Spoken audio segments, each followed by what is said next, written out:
Hi everyone, it's Samantha here again on Embracing the Divine Feminine, and we're talking again about the Sacred Sound series. So I just wanted to come to you and create this video so that I have it for people that are coming to my sound baths. I do have those every other week. One is on Tuesday, one is on Wednesday, and I will be adding more. Those are via Zoom. So I just send this out to everyone that's new, just so they have some ideas to get the most out of their sound bath. So one of the biggest things is you'll want to make sure you turn off all of your, turn your phone down at least, and your notifications down, and really kind of set a sacred space for yourself. It's really good to have, see, like I have got a salt lamp here, which kind of gives you some ambiance, especially if it's at night. You can do some essential oils and a mister. That's really nice to bring multiple senses in.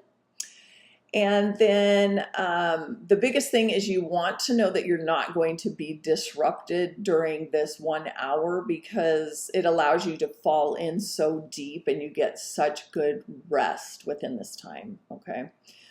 All right, the next thing is an eye covering. They do have different types. Here's one. And this is like a rice bag, and then you can wash these pillowcases. So this is really good for groups, for, you know, like I do. This is one of my favorites because it has the space for your eyes, so your eyelashes, if you have your makeup on and you're doing this during the day, your eyelashes don't really hit that as much. Okay, and then caffeine.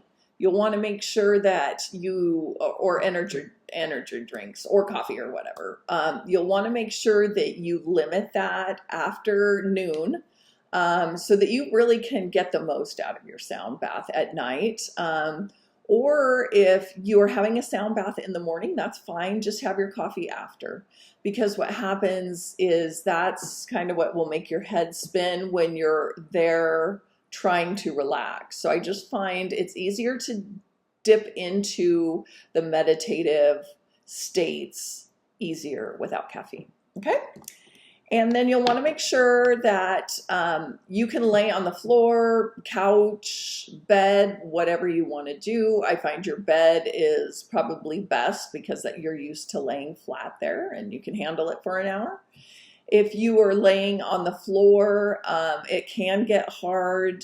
I usually put a yoga mat and I put a blanket, and I have bolsters that I use for my clients, and this goes under their knees. So I know this is quite large. Not everyone's probably going to have that, but you can roll a blanket or anything you choose to prop up your knees, because it takes the pressure off of your back. Because I find when you're laying on the hard floor and you're laying flat, it will get uncomfortable about 45 minutes. So that's a good way. You'll also want a blanket, because your body temperature is going to drop. So if you're in bed, it's no big deal. You can cover up with your blanket. But when you're on the floor, you'll want to make sure you have a blanket. And then that way, this all allows you just to drop in, take that hour for yourself. I have found, I had somebody wear a Fitbit watch one day during our sound bath, and they were having a hard time sleeping at night and just not rested, and actually not feeling very healthy, like a little overweight, lethargic during the day, this kind of thing. So we did a sound bath with his Fitbit on, and he ended up getting like 20 minutes of profound deep sleep within this, and about 10 minutes of REM sleep within an hour. And he wasn't even getting that in a full night's sleep. So these sound baths really do work. They allow your body to relax and your nervous system to recover. And that's what we need, because we're always on high alert. So these are just some helpful tips that will help you as you come into the sound bath. There are just a few more things that I'll cover, and then we'll be done with this short little video.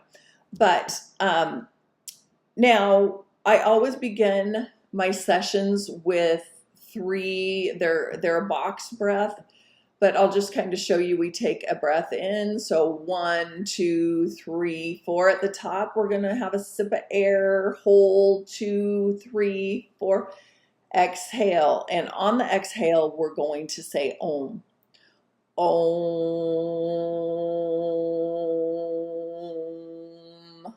Okay, big breath in. 1, 2, 3, 4, sip of air. Hold, 2, 3, 4, exhale. Om.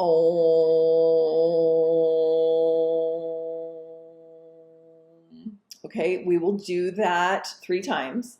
And also, I will ask everyone to set an intention. Now, you don't need to do this, but you can do this. I set an intention for the entire group based on what I'm feeling. So if I feel like, I'm just going to send love and spread love throughout the journey that time, well, that's what it will be. But you can set your own intention of if you would like to tap in to communicating with your guides or your angels, or if you have questions about things, you can throw it out to the universe, because what happens is sound travels on a toroidal field in waves as well. So our thoughts and intentions float along the sound waves. So it is really a great experience, and I look forward to seeing you there. If you have any questions, please reach out to me, and I will see you at the next sound bath. Thanks. Bye.